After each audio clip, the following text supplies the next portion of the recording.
Anna Kepner era uma estudante popular do último ano do ensino médio e membro de uma família recomposta. O pai dela se casou com uma mulher que já tinha filhos, e todos eles moravam juntos sob o mesmo teto. E todos eles decidiram fazer uma viagem emocionante em família, um cruzeiro.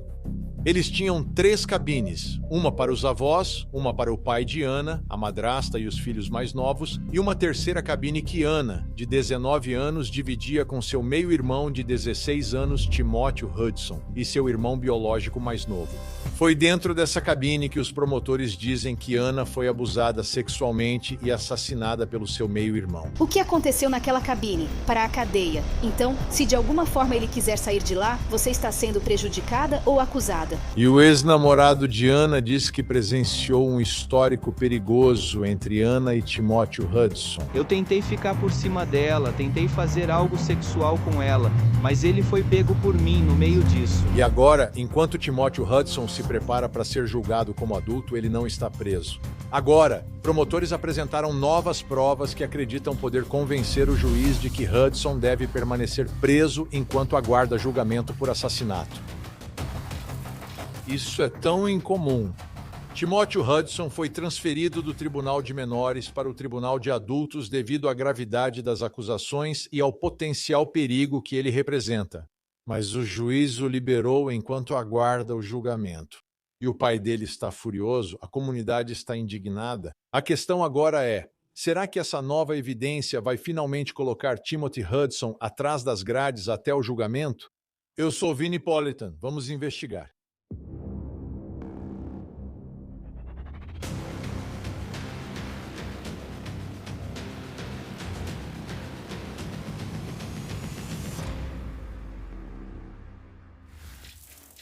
Esta é uma história trágica de uma família recomposta. E quando você pensa nesse conceito, quero dizer, pode ser algo realmente incrível, certo? Crianças de pais que não têm ambos os pais ou têm pais divorciados. Seus pais encontram o amor pela segunda vez e ambos têm filhos e querem reunir todos. Voltando à família Sol, foi a primeira família mista que pessoas da minha idade conheceram e passaram a conhecer bem. E vimos como isso funcionou bem para eles. Isso é TV, isso é ficção, eu entendo. Mas o conceito é o mesmo. São 2 pessoas se apaixonando e trazendo as pessoas mais importantes de suas vidas, seus filhos, para conviverem juntos. É disso que essa história se trata no fim, e isso a torna ainda mais trágica. E a pergunta que eu acho que fica na cabeça de todo mundo, enquanto olhamos para o que aconteceu com Anna e as acusações contra seu meio-irmão, Timóteo Hudson, é: será que Anna tinha medo dele?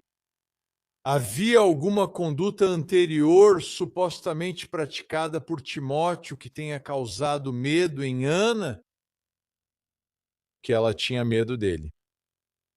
Vou mostrar uma prova de um suposto incidente anterior que é bem assustador quando explicarmos para vocês. Mas havia um nível de medo dentro da família? Ou será que Anna não queria causar problemas nessa família mista fazendo acusações contra seu meio-irmão? Parece que algo estava acontecendo e, segundo os promotores, realmente ocorreu durante o cruzeiro. Mas será que aquela poderia ter sido a primeira vez em que houve uma indicação de que algo estava terrivelmente errado ou fora do normal em tudo isso?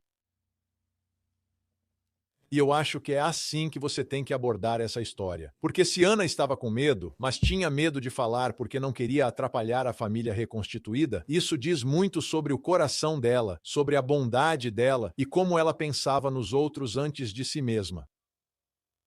E por outro lado, será que ela estava tão assustada com o irmão postiço que não queria dizer nada porque ele poderia se vingar de alguma forma?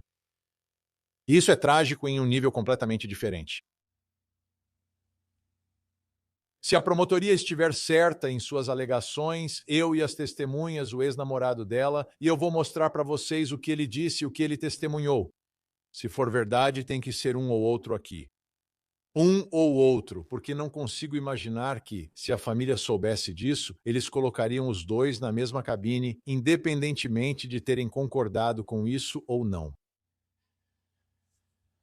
Isso nos leva aos pais. Eles sabiam de algo? Eles sabiam de alguma coisa?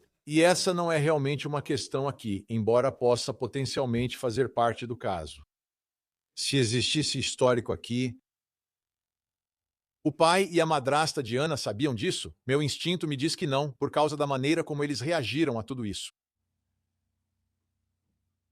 Tipo, até a própria mãe de Timothy Hudson não quer nada com ele. Ela está lá com o marido dela, o pai dele e a família. E eles claramente apoiam a vítima nesse caso. Indignados com o que aconteceu, obviamente, mas também indignados pelo fato de que ele ainda está solto. Então, os pais sabiam de alguma coisa? Isso pode entrar em jogo em algum momento de tudo isso. Mas não consigo imaginar que fariam isso. Você colocaria uma garota adolescente em um quarto com um garoto adolescente que não são parentes biológicos? Se essa garota adolescente tivesse indicado em algum momento que sentia medo ou desconforto em estar com seu meio-irmão. Isso me faz voltar à questão de um possível histórico anterior. Por que a Ana não falou nada? Então vamos falar sobre as provas secretas, porque os promotores tentaram. E eu disse, isso é tão incomum ter uma situação em que as acusações são tão graves contra Timothy Hudson, que era menor de idade na época. Este é um caso federal. Está no Tribunal Federal porque eles estavam no mar, o FBI investigou e a jurisdição é das autoridades federais.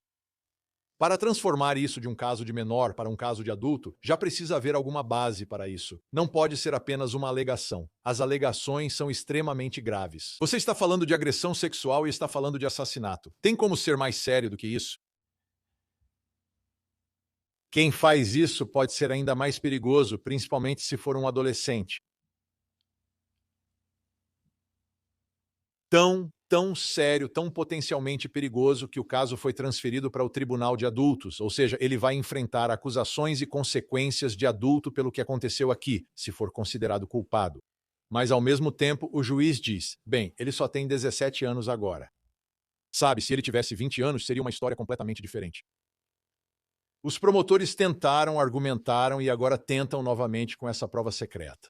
Chamo de secreta porque as provas foram lacradas e não estão públicas. Vamos ver o que temos. Esta é uma pedido de sigilo que foi apresentada pelo escritório do Procurador dos Estados Unidos da América, por meio de seu advogado abaixo assinado, solicitando que o aviso do governo sobre a apresentação de informações suplementares recém-divulgadas, informações suplementares recém-divulgadas, seja lacrado. Estas são novas provas que eles não tinham antes. Eles tiveram o pedido de prisão dele negado. Você não pode repetir os mesmos argumentos e provas, pois agora há novas evidências. Apoio sua moção de revisão e revogação da soltura, conforme a Lei de Reforma da Fiança, devendo esta moção e qualquer ordem resultante permanecerem sigilosas até nova decisão do tribunal. Agora, por que o procurador dos Estados Unidos iria querer manter isso em sigilo? Porque eles não querem prejudicar, não querem que a defesa faça moções dizendo que eles estão julgando o caso em público, que estão influenciando os possíveis jurados. E isso pode ser uma prova que pode ou não ser admitida no julgamento, certo? Por todos esses motivos, o procurador dos Estados Unidos está fazendo a coisa certa ao manter isso em sigilo para proteger o caso deles de ataques da defesa, certo? O juiz ordenou e colocou sob sigilo. A moção foi concedida e ficou sob sigilo. Agora, isso é importante, contém informações sobre a realização de qualquer exame ou teste aceito pelo escritório dos Estados Unidos e pelo advogado do réu. Então, novos testes, novos resultados, novas informações. O que poderia ser? Até que ponto tudo isso poderia piorar? E pode ser os resultados. E eu não sei.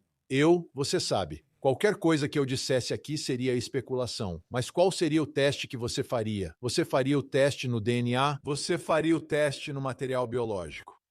Você poderia fazer testes em vídeos. Você poderia fazer testes em coisas dos celulares das pessoas, registros digitais, coisas que vieram à tona. Então, há alguma informação aqui sobre este réu? E qual é essa informação sobre o perigo potencial? Um motivo adicional para mantê-lo preso. E do meu ponto de vista, isso tem a ver ou com o comportamento anterior em relação a esta vítima ou com o comportamento anterior relacionado a possivelmente outra vítima. Está tudo sob sigilo. E se tiver algo a ver com outra vítima, esse seria outro motivo para manter sob sigilo, porque provavelmente isso não faria parte do julgamento. Se envolver conduta ou alegações relacionadas a Anna Kepner, isso pode potencialmente fazer parte do julgamento, mas também pode ser excluído do julgamento, como você sabe, condutas indevidas anteriores. Isso sempre fica numa área cinzenta. Isso é significativo, porém. Para mim, isso é significativo e novo, uma evidência convincente, potencialmente convincente para fins de mantê-lo preso antes do julgamento, mas também para fins de vencer o julgamento, porque a defesa terá uma defesa aqui. E parece que eles vão com algum tipo de indicação de que isso era um relacionamento consistente, consensual. Porque, lembre-se, eles vão ter evidências biológicas e forenses ligando a violência sexual a este réu contra Anna Kepner. A única defesa para isso não é que foi outro cara que fez, é que isso foi consensual até certo ponto. Então, você vai ter que julgar esse caso e vai ter que tentar ganhar esse caso porque não é algo fácil.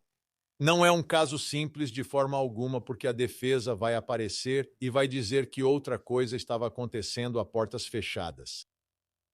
Eles também indicaram coisas sobre o irmão mais novo, alegações de que a história dele não faz necessariamente sentido, que pode ter havido mais de uma pessoa na sala naquele momento.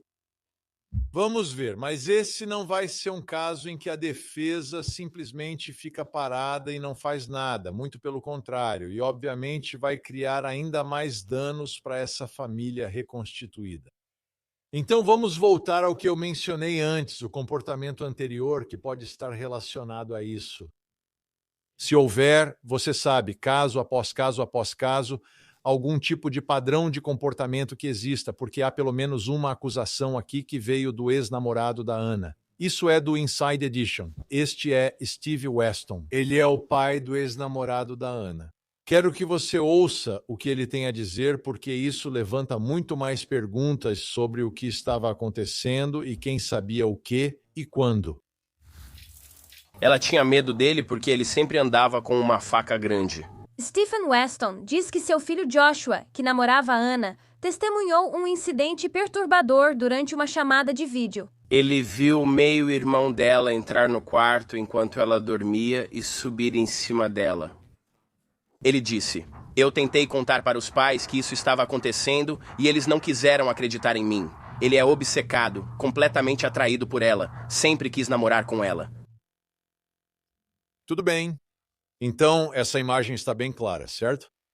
No julgamento, esse pai não pode testemunhar sobre isso, só repete o que o filho contou a ele e ao ex-namorado. Mas algumas coisas. Vamos começar com a faca. Isso pode ser um motivo para Anna não falar sobre esse comportamento anterior? Porque ela tinha medo do meio-irmão que sempre andava com uma faca. Muito possível. Muito possível. E tudo isso, quero dizer, faz muito sentido, faz sentido lógico. Você é uma adolescente. Uma coisa que sei sobre Anna Kepner é que ela planejava sair de casa após o ensino médio, se alistar nas Forças Armadas e servir ao país. Isso também revela algo sobre Anna Kepner. Mas ela queria sair de casa, meio-irmão com uma faca, apaixonado por ela, possivelmente obcecado por ela. Situação assustadora. Quanto ao ex-namorado, tenha cautela, pode haver problemas de credibilidade. Eu não acho, mas talvez existam questões que ele teria que enfrentar sobre o que ele está, as alegações que ele está fazendo. Mas as alegações que ele está fazendo são sérias, extremamente sérias. E ele falou sobre elas, sobre o que ele testemunhou em uma chamada de FaceTime, certo? Os jovens fazem chamadas de FaceTime à noite, é algo comum. E a chamada de FaceTime ainda estava acontecendo, então ele podia ver Anna e ele podia ver, de acordo com o que ele vai, quando eu for mostrar para vocês aqui, ele viu o meio-irmão entrar no quarto e subir em cima de Anna no meio da noite enquanto ela dormia. Padrão de comportamento. Então, essa nova evidência é mais disso? Sabe se é uma evidência obtida de mensagens de texto, imagens, vídeos ou qualquer coisa de um celular? Ou se fizeram algum tipo de teste biológico? Eles apreenderam uma faca em algum lugar que talvez eu não saiba. Mas é significativo o suficiente para que o promotor dos Estados Unidos esteja voltando ao tribunal tentando colocá-lo na cadeia. Então vamos lá agora. Isso é do Space Coast Rocket. Este é Joshua Teal 2. Ele é o ex-namorado de Anna Kepner, descrevendo aqui o que viu durante aquela chamada no FaceTime. Na minha opinião agora, no que você acha que aconteceu com essa vítima? Eu acho que ele entrou e... Basicamente ele entrou lá e tentou ficar em cima dela e tentou fazer sexo com ela, mas ele foi pego por mim e minha irmã. Então você ouviu isso dele.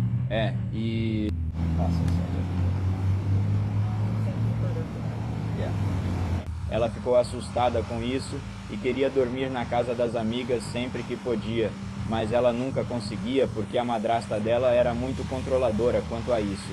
E eu entendi isso, mas eu fiquei tipo... O irmão postiço dela estava tentando ficar em cima dela no meio da noite. E eles não acreditaram em mim. Você acha que isso poderia ter sido o olho direito dela? Que tipo de pessoa ela era? Ela era uma ótima mulher, sabe? Eu conheci ela na escola. E as circunstâncias da morte dela, você as considera suspeitas? E se sim, me diga por quê. Foi suspeito porque eu sabia que o irmão fez isso. E é. Como você sabe? Como você sabe disso? Por causa do que aconteceu com ele no passado, como eu disse. De que forma?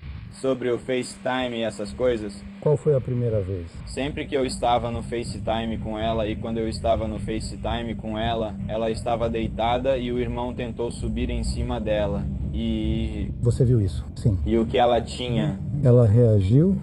Eu fiquei tipo, o que você está fazendo no quarto? Ele se assustou e saiu correndo. Ouvi os passos dele pela casa porque foi pego. Nossa. Agora está claro ali que os pais não acreditaram ou não quiseram acreditar. O que ele estava dizendo, o que ele viu. O que não fica claro ali é qual foi a reação de Anna Kepner. Não necessariamente conseguimos isso por ele. Ele diz que ela vai dormir fora, pois não se sente segura em casa. Ela expressou isso para os pais? Ela confirmou isso para os pais? Ela minimizou o que supostamente aconteceu? Ela negou o que aconteceu aqui? Essas são perguntas que não sabemos. Mas enquanto estamos aqui, e essa é a frustração com o caso, certo? Ele acredita que isso é evitável. E aí volta de novo para o pai e a madrasta, família recomposta, fazendo um cruzeiro e organizando as acomodações para dormir. Agora, a história que ouvimos dos pais sobre as acomodações para dormir e o motivo dessa organização, conforme depoimento em tribunal em um caso de direito de família. Relacionado a outra questão de custódia, mas surgiu no tribunal. Então, é um depoimento sob juramento, sabe? Foi dito que eles estavam seguindo o conselho do agente de viagens que sugeriu tudo isso. Agora, havia outra oportunidade, certo? Você poderia ter separado eles colocando Anna com os avós no cruzeiro. Anna tem 19 anos, está com os avós em um cruzeiro. Anna está se divertindo. Ela está, sabe, indo ao cassino. Você está fazendo o que deveria fazer em um cruzeiro quando tem 19 anos. Mas a questão é, será que ela queria ter sua própria liberdade ficando na sala dos adolescentes? Ela resistiu à ideia de ficar com os avós, com quem era muito próxima, e acho já tinha feito cruzeiros antes? Nada disso está claro, pois Anna morreu. E ela foi violentamente agredida e violentamente morta. Não sei de onde virão essas respostas. Será que essas respostas podem vir dessas evidências recém-descobertas? Quero reservar um tempo agora para passar pela linha do tempo do caso. E, sabe, juntando tudo isso a partir de várias fontes diferentes. Fontes, acho que conseguimos ter uma ideia mais clara do que estava acontecendo, quando estava acontecendo, quais são as alegações de fato e como esse caso vai se desenrolar dentro de um tribunal. Agora, esse é um julgamento que você não vai ver porque ele acontece em um tribunal federal.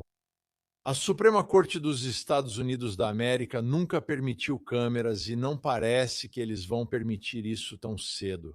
Mesmo que as partes e o juiz distrital federal queiram as câmeras lá, a Suprema Corte não permitirá.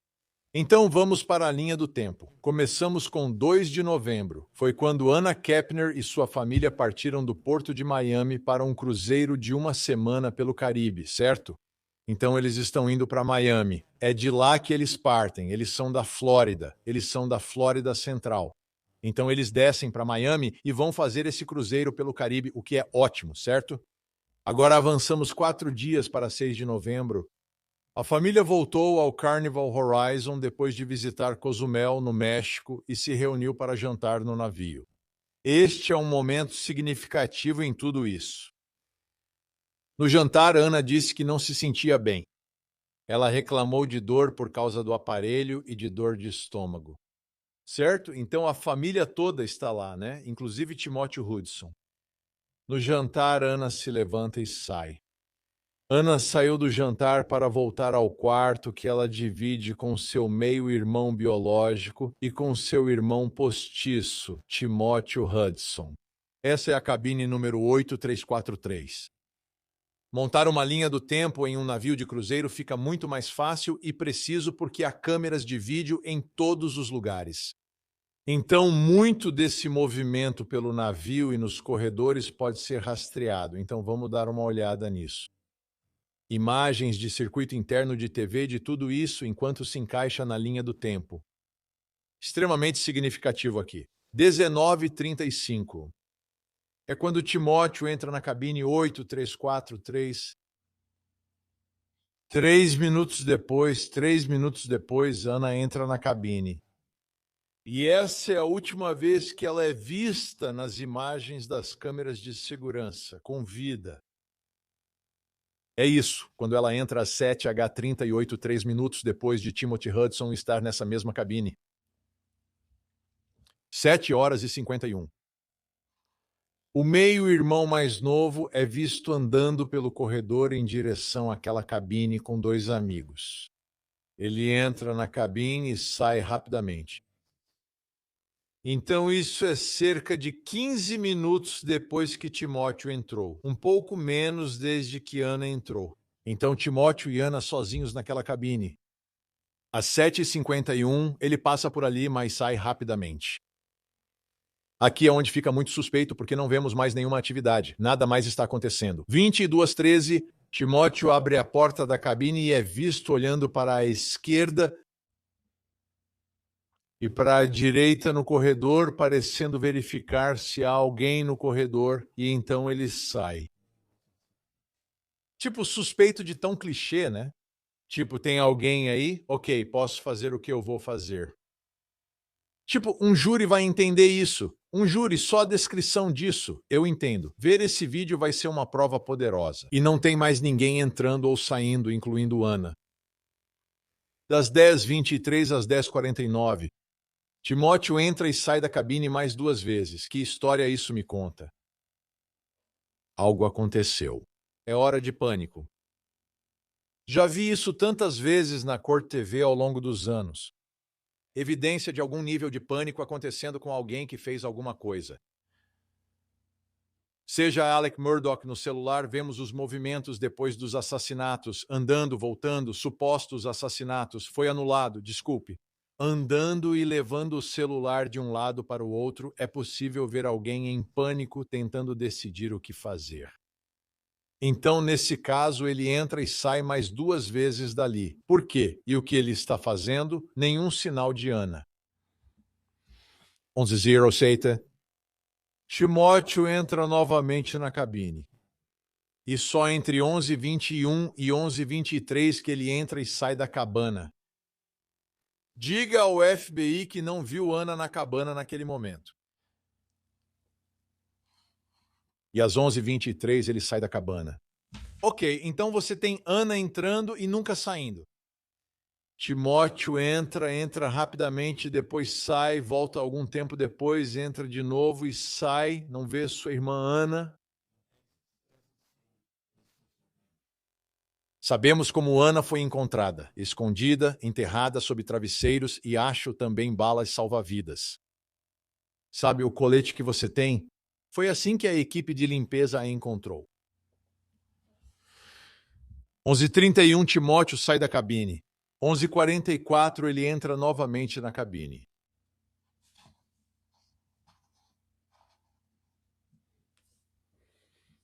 Outro momento significativo aqui. Isso é realmente significativo. Aliás, todas essas crianças estão correndo por aí no meio da noite.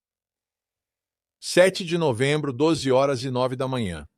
Tenta entrar na cabana e é observado que não está sendo deixado entrar. Você não pode entrar agora.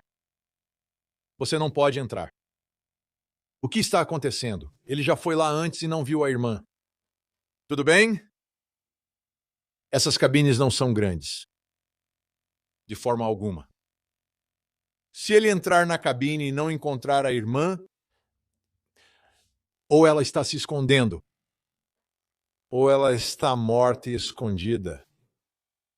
Agora você vê Timóteo andando de um lado para o outro. Os promotores alegarão que ele está em pânico. Ele está tentando encobrir e está fazendo de tudo para esconder o que fez. Neste ponto, deve ocorrer um momento de vulnerabilidade na cabine, talvez com o corpo de Ana exposto enquanto ele tenta agir. Diz ao FBI que Timóteo colocou o braço para bloquear a entrada do quarto e gritou: "Espere, não entre!", dizendo que estava se trocando. Note que a porta do banheiro e do armário estavam abertas e todas as luzes da cabine acesas por dentro. Espera do lado de fora no corredor por alguns minutos antes que Timóteo permita que ele entre novamente na cabine. Então, o testemunho é crucial em tudo isso. Um garoto tão jovem, parte dessa família mista, tem que passar por tudo isso, mas você sabe, ele tem informações importantes que o júri vai precisar saber. Então, ele vai ter que testemunhar. O testemunho dele é significativo e provavelmente corroborado por aquele vídeo de vigilância, juntando os horários e tentando entrar, não tentando entrar. Ele está no corredor, ele entra na sala. Tudo isso. Desenhando um quadro. Mas, no fim das contas, como a defesa apontou, ninguém estava lá dentro. Então, a gente não sabe exatamente como tudo isso aconteceu. Vamos avançar na nossa linha do tempo agora para a manhã seguinte, certo? E começamos às 9h26 da manhã, é quando Timóteo sai da cabana. 9h26. 9h32 da manhã. 9h32 da manhã. Timóteo é visto fumando um cigarro na área do deck 11. Acordo e fuma um cigarro. Talvez alguns problemas com os nervos dele, alguma percepção. Quero dizer, esses são os argumentos que eu faria como promotor sobre o que se passa na mente dele. Ele sabe o que fez, é isso que eu diria. A percepção na manhã seguinte, depois de dormir, tipo, isso realmente aconteceu? Sim, realmente aconteceu. Preciso pegar um cigarro.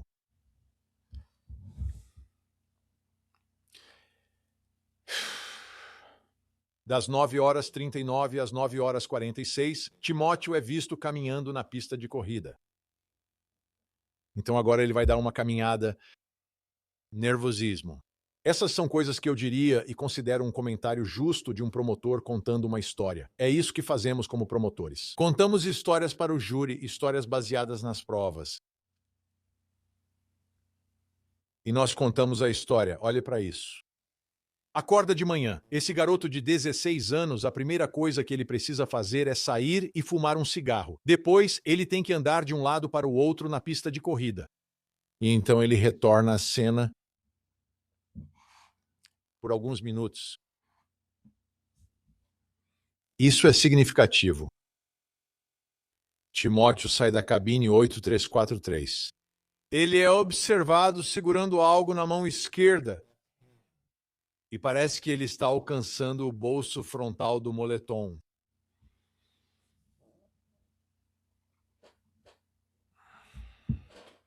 O encobrimento.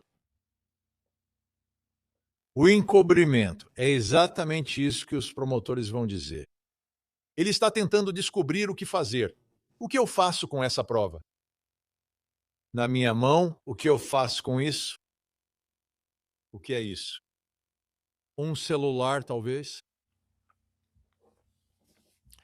Depois que ele sai, ele é visto caminhando até o saguão central, porque a cabine 8.343 ficava na parte da frente do navio.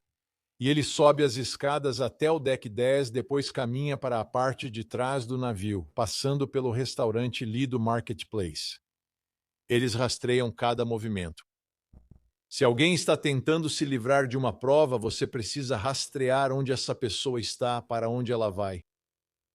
Está perto de onde uma prova é finalmente recuperada?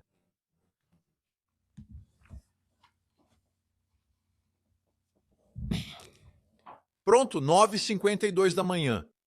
Timóteo é visto alcançando uma área perto da lixeira onde o celular de Ana é encontrado. Tudo isso, do jeito que está apresentado, faz sentido. Tipo, o que ele fez ou é acusado de fazer, obviamente, não faz sentido, mas faz sentido para contar a história do que vocês estão tentando provar aqui, que é um abuso sexual, um assassinato e uma tentativa de encobrir esse assassinato.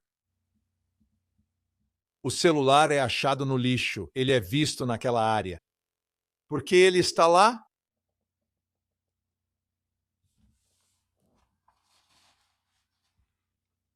Certo, 9h53 da manhã, vamos seguir em frente aqui. Timothy é observado retornando pela mesma rota. E às 9h55, Timothy entra novamente na cabana.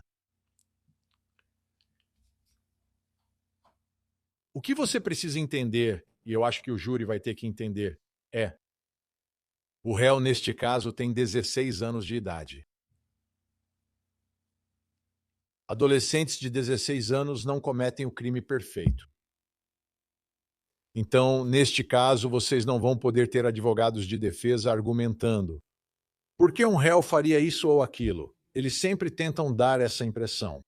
Um assassino que foi pego teria cometido o crime perfeito e não teria cometido erros.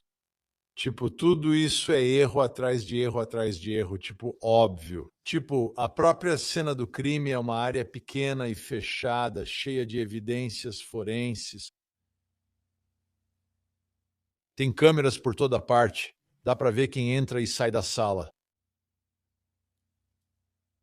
Você precisa apontar o dedo para alguém. Vai ser essa a defesa aqui? Vai ser essa a defesa? Só tem 3 pessoas naquela sala. 3 pessoas foram vistas entrando naquela sala. Uma morreu. Uma foi acusada. A outra ficou trancada do lado de fora da sala. Certo. 11h24 da manhã, uma camareira de navio de cruzeiro entra na cabine para limpar e sai rapidamente do quarto para chamar seu supervisor. Novamente, é um quarto pequeno. Sim, havia 3 pessoas lá dentro, mas é um quarto pequeno em um navio de cruzeiro. O corpo de Ana foi encontrado enrolado em um cobertor, enfiado debaixo da cama dela. Parecia que alguém tinha tentado escondê-la, empurrando-a parcialmente para debaixo da cama e colocando uma caixa de coletes salva-vidas para obstruir a visão do corpo do restante do quarto. O que ele esperava que acontecesse agora? Certo? Você acha que vai conseguir esconder o corpo? Lembre-se, ele tem 16 anos. Ele não vai cometer o crime perfeito. Está em pânico, fumando, andando de um lado para o outro e se livrando das evidências. Ele está nesse estado. Então, é claro, nada vai fazer sentido. Você não pode se safar desse crime. De jeito nenhum. E é isso que eu sabe, tipo, nada, não tem lógica associada a nada disso. O que faz mais sentido é o que o ex-namorado dela disse. Tipo, ele era obcecado por ela. E essa obsessão finalmente mostrou sua cara feia aqui na cabine deste navio. 11h27 da manhã, Timóteo foi visto andando pelo corredor em direção à cabine 8343. Enquanto passava pela cabine, Timóteo não fez nenhum esforço para olhar e ver o que estava acontecendo lá dentro, mesmo com tantas pessoas ainda dentro da cabine e a porta aberta. Ele olhou reto para a frente e foi embora. Consciência de culpa. Ele não olha para toda a confusão dentro da cabine porque sabe exatamente o que foi deixado para trás. E ele sabe exatamente o que fez. E agora ele sabe que está encrencado. O que eu quero abordar agora, e isso vai ser algo difícil, essa é a realidade de tudo isso, os achados do médico legista.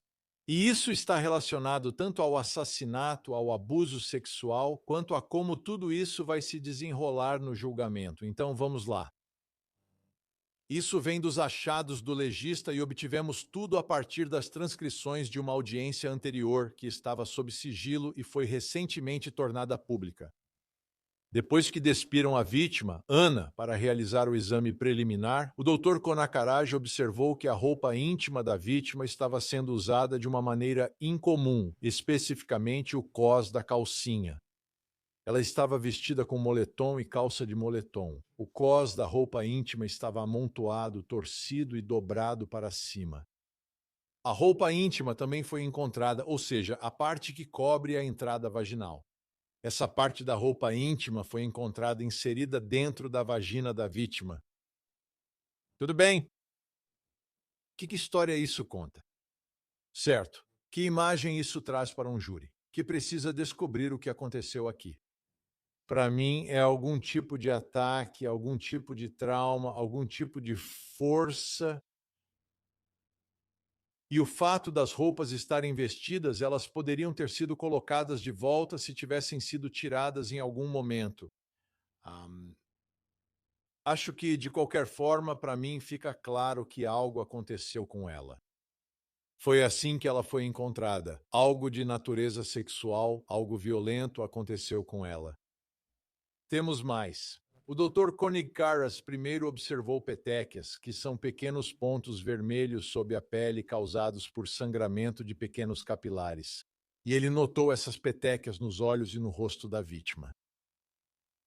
Muito significativo. Já ouvimos isso várias vezes na Corte TV. Especialistas que participaram dos programas falam sobre a petequia e sua história. Áreas com hematomas significativos foram encontradas nas laterais e na parte de trás do pescoço da vítima, certo? Hematomas nas laterais e na parte de trás do pescoço da vítima. No lado esquerdo, havia um hematoma significativo na orelha esquerda da vítima. Novamente, violência, a petequia, os capilares que resultam da agressão, do estrangulamento, da asfixia, vão causar esse tipo de resultado. E isso será contundente. Isso será uma prova contundente do médico legista. Às vezes, em alguns casos, eles não conseguem nos dizer muito. Neste caso, eles vão nos dizer bastante. Em 10 de novembro, o Dr. Konakaraj informou às autoridades que a morte da vítima foi causada por asfixia mecânica, provavelmente por golpe de mata-leão. Essas são as contusões e petequias. Com força suficiente para que essas contusões e sangue estivessem na região da orelha e que a morte da vítima foi classificada como homicídio. O kit de coleta de vestígios de violência sexual e as amostras das unhas foram enviados para o laboratório do FBI em Quantico para análise, tudo bem? Este é o caso de homicídio. Você precisa provar isso. Havia oportunidade para cometer o crime. Qual é o motivo? Já vou chegar nisso. Pode estar relacionado a essa obsessão, certo? Mas você tem para mim evidências de violência, de um fim violento, algo muito pessoal, corpo a corpo, alguém forte o suficiente para fazer isso.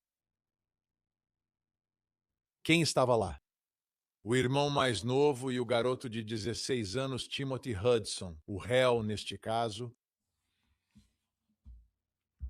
Este é um caso com provas que você junta as peças, apontará em uma única direção, do meu ponto de vista, da forma como estou interpretando isso agora. A defesa tem uma batalha extremamente difícil neste momento tentando apontar para onde você está apontando o dedo. Bem, vamos analisar mais algumas provas aqui. Esse também pode ser um caminho que eles sigam. Agora temos alguns resultados de laboratório que também nos dão uma ideia de algumas das coisas que estavam acontecendo aqui e acontecendo com Ana. O cotonete número 4, um cotonete retirado de dentro do canal vaginal, testou positivo para esperma masculino, além do próprio DNA da vítima.